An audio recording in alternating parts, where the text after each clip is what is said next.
shkruar nga Albert Vataj. Roger Sterkaj, që ka hyrë si banori Big Brother VIP Albania, e ka bërë të pranishëm atë që ai e ka quajtur strategji, të qenit jo shexhi i vogël por konfliktual, provokues, nxitës së një dinamizmi të gjallë dhe veprues për të krijuar prani dhe intensitet loje.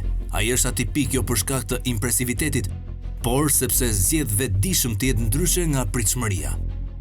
Me pak spektakël i gatshëm, me shumë vëzhgim, me shumë trazim urash të ndejur dhe më pak vijueshmëri sipas një skenari të parapërgatitur, ku nuk ndodh asgjë dhe publiku ndihet i përjashtuar. Rogerti është në Big Brother VIP Albania për të sjellë pak reagim impulsiv, më shumë ironi, më pak dramë të menjëhershme, më shumë distancë menduar nga mekanizmat e shpejtë të konfliktit. Ai është aty për t'i dhënë kuptimin real lojës, jo vetëm asaj që thjesht përkuvizohet si lojë. Rogerti nuk kërkon domosdoshmërisht protagonizëm verbal. Ai nuk e pushton hapësirën me zë, por me nëntekst. E kur flet, e bën duke qenë plotësisht i vetëdijshëm për efektin që prodhon fjala e tij. Zhurma e Rogertit nuk është karakter, por strategji. Dhe kjo strategji është pikërisht ajo që i shqetëson banorët, sepse ai krijon potere dhe nuk është i manipulueshëm lehtë. Ai nuk i nënshtrohet polarizimit të njohur miq-armiq.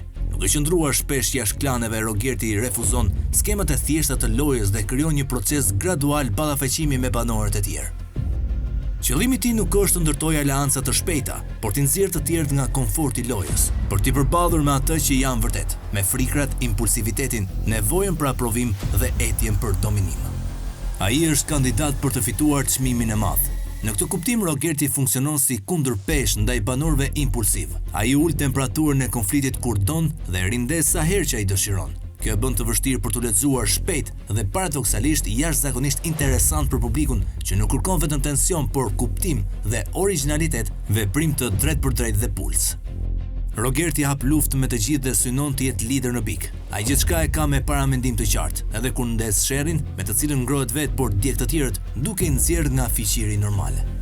E fill pas dënimit të tij, publiku kaloi proti.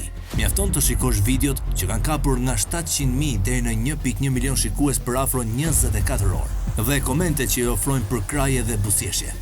As drejtuesi Big Brother Ledion Liço nuk ka as gjysmën e shikuesve të Rogertit pas dënimit të tij nga vllai i madh. Pikërisht këtu lind ngjarja. Disa e shohin si arrogant, të tjerë si një figurë me inteligjencë emocionale të lartë që zgjedh kohën dhe mënyrën e ndërhyrjes me shpatë.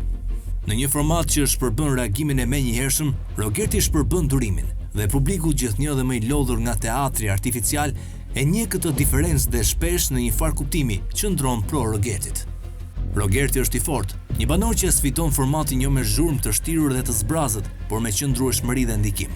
E nëse Big Brother është pasqyrë e shoqërisë, Rogerti përfaqëson ata që duan gjallëri, përplasje dhe ego për të ecur mes vlagës së tokës së nxehtë.